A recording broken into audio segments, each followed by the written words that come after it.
اور ارشاد فرمایا محمد عربی صلی اللہ علیہ وسلم نے کہ شرک کرنے والے کو توبہ کی توفیق نہیں ہوتی. وہ اس کو برا سمجھے تو توبہ کرے، جب وہ اس کو برا سمجھتا ہی نہیں تو گناہ سمجھتا ہی نہیں تو توبہ کائے کی کرے گا وہ. میں عرض کر رہا تھا کہ یہ جو اولیاء کرام ہیں، بزرگان دین ہیں، اللہ والے ہیں، یہ شرک کی لعنت سے آدمی کو بچانے کے لیے ساری زندگی کوشاں رہتے ہیں. حدیث پاک میں آتا ہے، ارشاد فرمایا محمد کریم صلی اللہ علیہ وسلم نے کہ جب آدمی گناہ کرتا ہے، فرمایا ان فی الجسد لمضغۃ الحمدللہ اذا صلحت صلح الجسد كله واذا فسدت فسد الجسد كله الا وهي القلب او كما قال النبي صلی اللہ علیہ وسلم. ارشاد فرمایا آدمی کے بدن میں ایک گوشت کا ٹکڑا ایسا ہے کہ جب وہ ٹھیک ہو جائے تو سارا بدن ٹھیک ہو جاتا ہے، جب وہ بگڑ جائے تو سارے بدن کا نظام بگڑ جاتا ہے. الا وہی القلب، سرکار مدینہ صلی اللہ علیہ وسلم نے فرمایا وہ دل ہے. دل آدمی کا سنور جائے تو سارا کچھ سنور گیا، دل بگڑ گیا تو سب کچھ بگڑ گیا. ریاکاری دل سے پیدا ہوتی ہے، تکبر دیکھنے میں نہیں آتا، دل میں پیدا ہوتا ہے. فخر دل میں پیدا ہوتا ہے، عجب اور خودبینی دل میں پیدا ہوتی ہے. تو آقا مدنی صلی اللہ علیہ وسلم نے فرمایا کہ آدمی کا دل جو ہے وہ سفید ہوتا ہے، بالکل سفید ہوتا ہے. جب بندہ گناہ کرتا ہے تو ایک چھوٹا سا سیاہ کالا نقطہ اس کے دل پہ لگ جاتا ہے، پھر دوسرا گناہ کرتا ہے، پھر دوسرا نقطہ لگ جاتا ہے، پھر تیسرا گناہ کرتا ہے، پھر تیسرا نقطہ دل پہ لگ جاتا ہے، حتیٰ کہ اس کا دل سارا کالا ہو جاتا ہے. اور جب سارا دل کالا ہو جاتا ہے تو اس کے دل کے اندر پھر حق سمجھنے کی گنجائش نہیں رہتی. پھر وہ اتنا بگڑتا ہے کہ خلاف شرع کام کو وہ عبادت کہتا ہے، پھر وہ ڈھول دھماکے کو عبادت کہتا ہے، پھر وہ چمٹا کھڑکانے کو عبادت کہتا ہے، پھر وہ نشہ کرنے کو عبادت کہتا ہے، پھر وہ نماز نہ پڑھنے کو عبادت کہتا ہے، پھر وہ قرآن کے قریب نہ آنے کو عبادت کہتا ہے. حالانکہ بزرگوں کا یہ طریقہ کار نہیں. سائیں توکل شاہ صاحب سبقت رحمت اللہ علیہ، امبالے شہر میں مزار ہے. حضرت کے واقعات میں لکھا ہے کہ جب کوئی عالم، جب کوئی قاری، جب کوئی بزرگ قرآن پڑھتا یا کچھ بیان کرتا، اگر قرآن پڑھتا غلطی کرتا، ہاں یہ بات سمجھ لو کہ سائیں شاہ صاحب جو تھے ان پڑھ تھے، عالم نہ تھے، پڑھے ہوئے نہیں تھے، لیکن اگر کوئی قرآن کی آیت غلط پڑھتا تو سائیں شاہ صاحب جو تھے وہ کہتے کہ تو نے غلطی کی ہے. اور اگر کوئی حضور کریم صلی اللہ علیہ وسلم کی حدیث پاک پڑھتا اس میں کوئی غلطی کر دیتا تو شاہ صاحب فرماتے کہ تو نے غلطی کی ہے. تو ایک دن مولویوں نے، عالموں نے، قاریوں نے مشورہ کر لیا اور کہنے لگے آؤ شاہ صاحب سے پوچھیں گے کہ ان کو یہ پڑھے ہوئے تو ہے نہیں، ان کو پتہ کیسے چلتا ہے، آیت غلط پڑھی گئی، حدیث پاک غلط پڑھی گئی، ان کو پتہ کیسے چلتا ہے. تو اللہ والے کی خدمت میں پہنچے اور جا کے یہ سوال کر دیا، اللہ والے سے یہ سوال کر دیا. آپ سب سبحان اللہ کہو تو میں آگے جواب بتاؤں. اللہ اکبر، اللہ اکبر، کیا شان ہے اللہ والوں کی. فرمایا تم نہیں جانتے جب کوئی قاری قرآن صحیح پڑھتا ہے، عالم حدیث پاک صحیح بیان کرتا ہے، میں دیکھتا ہوں، میری آنکھوں کو نظر آتا ہے، اس کے سر سے لے کر آسمان تک نوری فرشتوں کی قطار بند جاتی ہے. اور جب وہ غلطی کرتا ہے تو وہ قطار ساری رخصت ہو جاتی ہے، وہ قطار ساری چھٹی کر جاتی ہے. میں سمجھ جاتا ہوں کہ کوئی غلطی ہوئی ہے.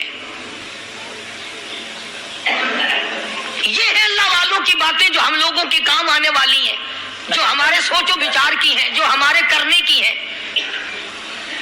کہ کتنے دن ان حضرات کو فاقے کرنے پڑے، مصیبت جھیلنی پڑی، پریشانی اٹھانی پڑی تو پرواہ ہی نہیں کرتے تھے.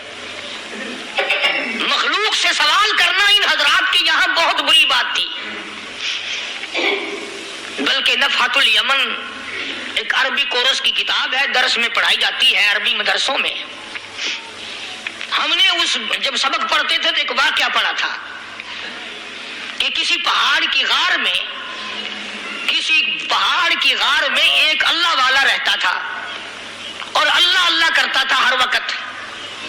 اللہ کی طرف سے کھانا آ جاتا تھا اور وہ کھا لیا کرتا تھا. تو خدا امتحان بھی کرتا ہے، آزمائش بھی کرتا ہے. دعا کیا کرو اللہ ہماری آزمائش نہ فرمائے. ہم لوگ آزمائش کے قابل کہاں ہیں؟ تو اللہ پاک نے جب اس اللہ والے کی آزمائش فرمائی تو 3 دن تک کھانا نہ آیا. 3 روز تک کھانا نہیں آیا. جب نہیں آیا تو بھوک نے ستایا، اور جب بھوک نے ستایا تو پریشانی ہوئی، اور جب پریشانی ہوئی تو دل میں خیال آیا کہ اب میرے لیے سوال کرنا جائز ہو گیا، اب تو میں بالکل بھوک نے تنگ کر دیا مجھے. تو پہاڑ سے نیچے اترے اور جا کر کے ایک مکان پہ سوال کر دیا، اور سوال یہ کیا کہ اللہ نام پہ مجھے کھانا چاہیے. ان گھر والوں نے 3 روٹیاں دے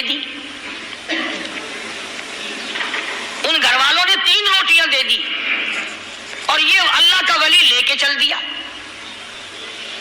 تو جس گھر سے 3 روٹیاں ملی تھی ان کے یہاں ایک کتا بھی تھا. وہ اس ولی کے پیچھے پیچھے لگ گیا اور بھونکار قریب تھا کہ کاٹ کھائے پھاڑ کھائے. اللہ کے ولی نے سوچا کہ یہ تو بڑا ظالم کتا پیچھے لگ گیا، 1 روٹی اس کو پھینک دوں، 2 مجھے کافی ہو جائیں گی، یہ پڑا اس کی ہلے لگ جائے گا، مشغول ہو جائے گا، میں نکل جاؤں گا. یہ کتاب کی بات ہے، حدیث کی نہیں. تو نفحۃ الیمن کتاب میں واقعہ یوں لکھا کہ کتا 1 روٹی کھا کے پھر بھاگ کے اس ولی کو مل گیا اور بہت بھونکار کاٹنے کے قریب ہوا. تو پھر اللہ کے ولی نے سوچا کہ یار 1 ہی روٹی کافی ہو جائے گی، یہ تو پھر ظالم پیچھے ہو گیا. اس نے دوسری روٹی بھی اس کو پھینک دی. اللہ کی شان، کتا دوسری روٹی کھا کر کے پھر ولی کے پیچھے پیچھے. اس نے سوچا ایسی روٹیوں سے تو یوں ہی بھلے، وہ تیسری بھی پھینک دی. کتے نے تیسری بھی کھا لی، اور جب تیسری روٹی کھا کے کتا بھونکا، اب ولی کھڑا ہو کر غصے میں آ گیا اور کہنے لگا او کتے تجھے شرم نہیں آتی؟ عربی کا لفظ ہے وَمَا عَدِيمُ الْحَيَا، اور بغیرت کمینے، تیرے مالک نے 3 روٹیاں دی تھی، جس دروازے پہ تو رہتا تینوں کھا لی پھر بھی بھونکتا ہے. 3 روٹیاں میں نے تجھے دے دی پھر بھی بھونک رہا ہے. تو یوں لکھا اس کتاب میں کہ اللہ پاک نے کتے کو بھی زبان دی. اور وہ یہ کہنے لگا کہ ولی صاحب ذرا ٹھہرو، خود فیصلہ کرو، تم بے غیرت ہو یا میں بے غیرت ہوں. فیصلہ جناب کریں، میں کتا ہوں، آپ ولی ہیں. جنت کے کھانے کھائے، ارے 3 دن نہ ملا تو آدمی کے دروازے پہ آ کے ماتھا گھسایا، جھولی پھیلائی، بھیک مانگی، مجھ سے قسم لے لو میں کتا ہوں. کئی مرتبہ 8 دن ٹکڑا نہیں ملتا، قسم لے لو اس دروازے کے سوا کبھی کسی دوسرے دروازے پہ نہیں گیا میں.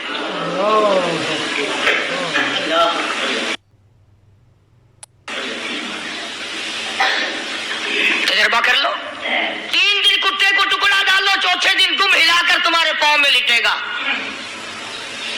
ساری عمر گزر گئی اس مالک کا دیا ہوا کھاتے ہوئے پیتے ہوئے، آج بھی تجھے اس مالک کا دروازہ سمجھ نہیں آیا.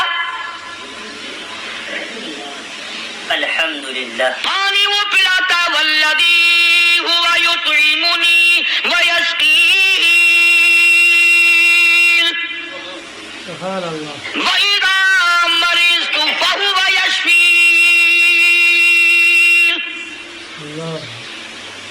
کتنا کھلاتا ہے، کتنے اعلیٰ درجے کے کھانے کھلاتا ہے، طرح طرح کے کھانے کھلاتا ہے. پالا اس نے، سنبھالا اس نے، زندگی اس نے دی، اولاد اس نے دی، خوبصورت بیوی اس نے دی، گھر آباد اس نے کیا. تھوڑی سی پریشانی آ گئی، اب جا کے قبر کے سامنے جھکا کھڑا ہے، اس مالک سے میرا کام نہیں چلا، اور 4 گز زمین میں پڑنے والے، تو میری حاجت روائی کر دے.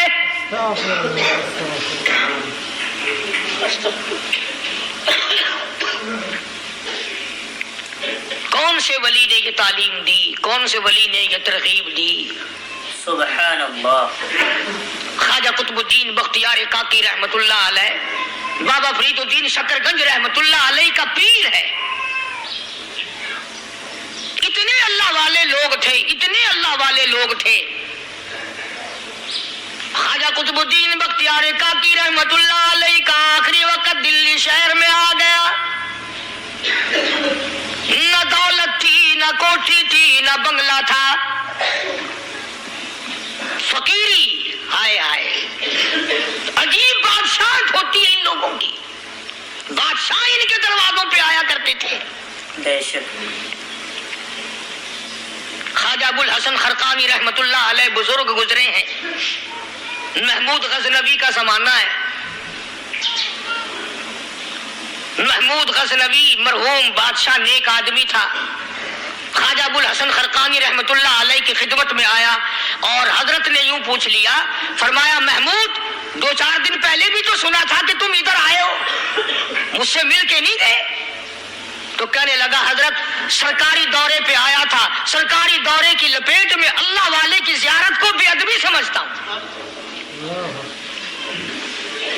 اللہ والے کی زیارت کرنے آؤں، کام کوئی اور لے کر آؤں اور اللہ والے کی زیارت کروں؟ میرے نزدیک یہ بے ادبی ہے. فرمایا آج ارادہ کر کے آئے ہو؟ کہ جی ہاں ارادہ کر کے آیا ہوں. باتیں ہوتی رہی. محمود کہنے لگا حضرت آج بہت بڑا کام لے کر آیا ہوں، دعا فرماؤ. سومناتھ کے مندر پہ حملے کا ارادہ ہے. 70 راجاؤں کی فوج آئیں گی، 70 بادشاہوں کی فوج آئے گی، 70 راجا ہندو اپنی فوج لے کر آئیں گے. میں اکیلا مسلمان مقابلے میں آؤں گا. دعا فرماؤ وہ قادر کریم مجھے فتح عطا فرمائے. کیسی نیت لے کر آیا کرتے تھے بادشاہ لوگ فقیروں کے دربار میں. آج تو اگر کسی ولی کے پاس بھی جاؤ گے، میں نے مولانا عبید اللہ انور مقدس. امید کرتے ہیں آپ نے قاری حنیف ملتانی رحمۃ اللہ علیہ کا یہ بیان پورا سن لیا ہوگا اور بیان آپ کو پسند آیا ہوگا. جو لوگ قاری حنیف ملتانی رحمۃ اللہ علیہ کے بیانات سننا چاہتے ہیں اور ہمارے چینل اعلان حق 18 پر نئے ہیں، ان دوست حضرات سے گزارش ہے کہ ہمارے چینل پر روزانہ کی بنیاد پر ویڈیوز قاری حنیف ملتانی رحمۃ اللہ علیہ کے اپلوڈ کی جاتی ہے. تو چینل کو لازمی سبسکرائب کر دیں، ویڈیو کو زیادہ سے زیادہ شیئر کریں اور کمنٹ میں اپنی قیمتی رائے کا اظہار ضرور کریں. اور قاری رحمۃ اللہ علیہ کی مغفرت اور بلند درجات کے لیے دعا لازمی کریں. شکریہ.